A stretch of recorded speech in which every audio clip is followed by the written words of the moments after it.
A lot of people have questions, can they pull it off? Certainly when there's a legacy artist out there, one of the most popular in the history of this country are the Bare Naked Ladies. We've got two of them on the program. A lot has talked about who was gone. BNL are here. Here's their bio. You know, if you were to put together a list of the most popular Canadian songs ever, this one would have to be somewhere near the top. And if I had $1 million, if I had $1 million, Man, if I had $1 for every time I heard that on the radio, I might have $1 million myself. Of course, the Bare Naked Ladies haven't done too badly themselves.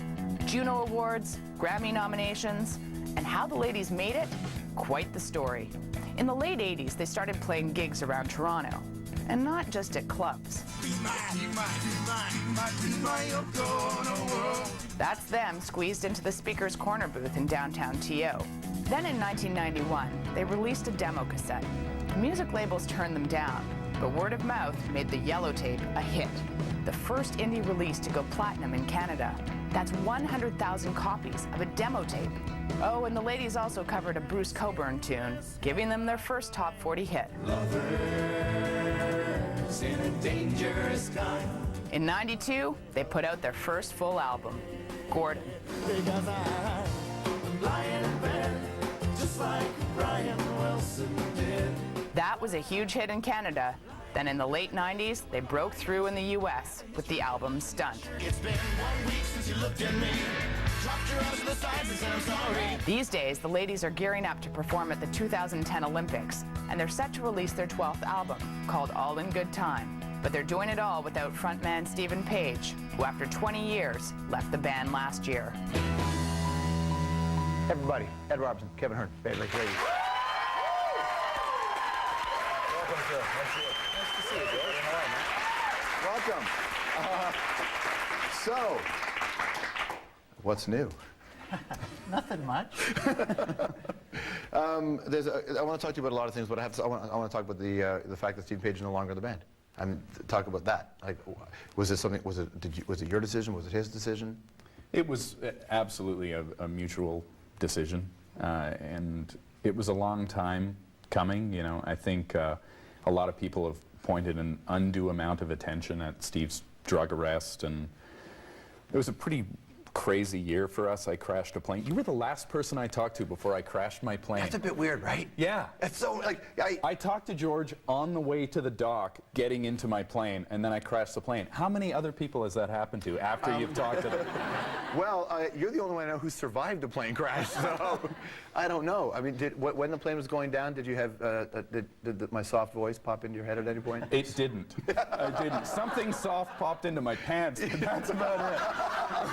I want to come back and talk about the plane crash and that, but Stephen, so you said people put undue attention on what was going on? Yeah, I mean, the decision was just about different trajectories, you know?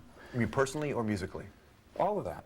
Yeah, it was tough personally and professionally, you know. Yeah, but you know, it wasn't something that happened because of one thing. It wasn't something that happened overnight. It was a decision that I think we all dreaded. And then once we made the decision, it was a huge relief. And I think it was really liberating for the four of us to really latch on and take ownership of something we love, you know? Yeah. It was as difficult as the transition was, and I won't say it wasn't difficult, it was really tough. But everything is so great for us right now, you know. We're so proud of the record we just made, and we've been doing a bunch of shows. I think we have about 20 shows under our belt now as a four-piece, and it's really feeling natural. And the thing is, you don't know that it's going to feel natural till you get out there. So what's that moment like when you're about to go on stage and you recognize that so much of the band's identity was, I don't mean Stephen as Stephen, but the identity was the collective. Sure. People looked at you guys playing off each other. I've seen you guys play live lots of times. There was an event on stage more than most bands that I see. So the time you're walking on and you look around and go, well, this is going to be different. What's that like? It was a little like learning to ride a bike again, you know. But we regrouped, and before our first show, we just sort of sat and focused and went out and I don't think we even really rehearsed. Well, our first show was a bit nuts because I think we thought it was a private show, like a corporate gig. And then about a week before, we realized it was a public gig, and there was 14,000 people coming. And Kev was, you might have been touring with Lou Reed or something. Yeah. And I was out of town when Kev was in town, and then he was out with Lou. Yeah, vice versa. We couldn't rehearse as a four-piece. So we went on stage in front of 14,000 people, having never played as a four-piece. Were you any good? Was it one of those moments where you kind of went, oh, let's not do that again? No, you know what? It was really exciting. And I dreaded that moment for the whole lead up to the show. I thought, how are people going to perceive this? How are they going to react? You know, I'm singing a bunch of songs that Steve used to sing. And, you know, I was just thinking, how is this going to work? How is it going to go over? And it was really fun to realize that about 3% of the crowd was totally freaked out. They're like, what is this thing? Oh my God, Ed's singing where Steve used to sing. What's happening right now? Yeah.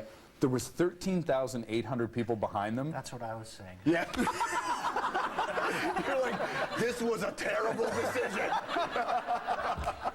But most of the audience was oblivious. Yeah. They were at a great rock show, having a great time, and you know, the applause was huge, the reaction was huge, and it was really, it allowed me to relax about the whole thing. Did you have any consideration to playing as a four-piece without using the name Bare Naked Ladies?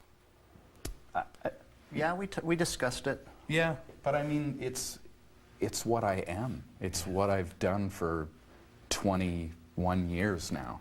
I guess you can do more now, right? That because you have sort of a forced, significant change, do you now get to redefine or to just define what this stage of the Bare Naked Ladies sound is going to be? Well, we knew we wanted to regroup and do something, but we didn't necessarily want to go on the road and just play the old songs. So we went in the studio, and it was a chance to reinvent. And I think the spirit of this record was very adventurous.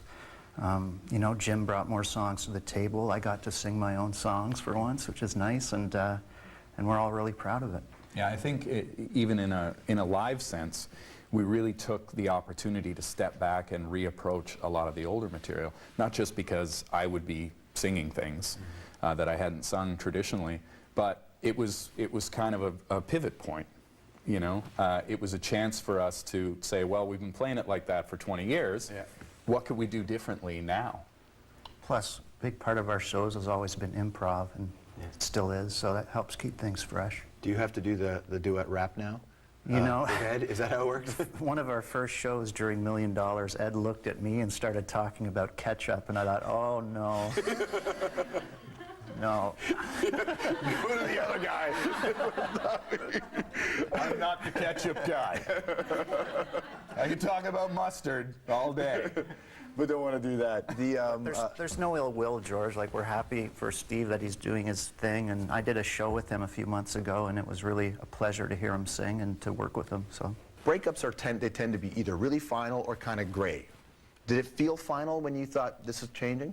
I would say it felt really final at the time. There wasn't anything gray about it, but I'm a never say never kind of guy. You know, never is a very long time.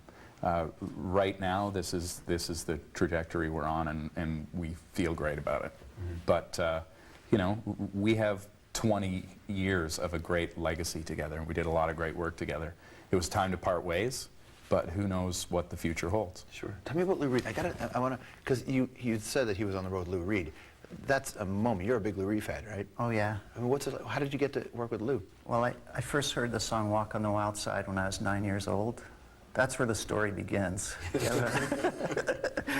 But I was introduced to him on the phone about 12 years ago, and when I was sick, I was diagnosed with cancer about 11 years ago. He emailed me out of the blue and said, hey, it's Lou. I hope you get back to your music soon. And we struck up a friendship, and then 10 years later, he said, come to New York and let's see if we can play together, is how he put it. So I went down there and had one of the most nerve-wracking auditions I've ever experienced, and I've been playing with him and touring with him, and it's been a real honor and a real Did you play trip. Wild Side? Did you get to play that song? you know, I get to sing the doot-de-doos. And the first concert, he said, and then Tony and Kevin say, doot-de-doo. And he looked back at me smiling. I was like, this is so weird. What a trip, man. Yeah. I mean, you guys have to be better songwriters now, right? And so they always say that, you know, youth is wasted on the young.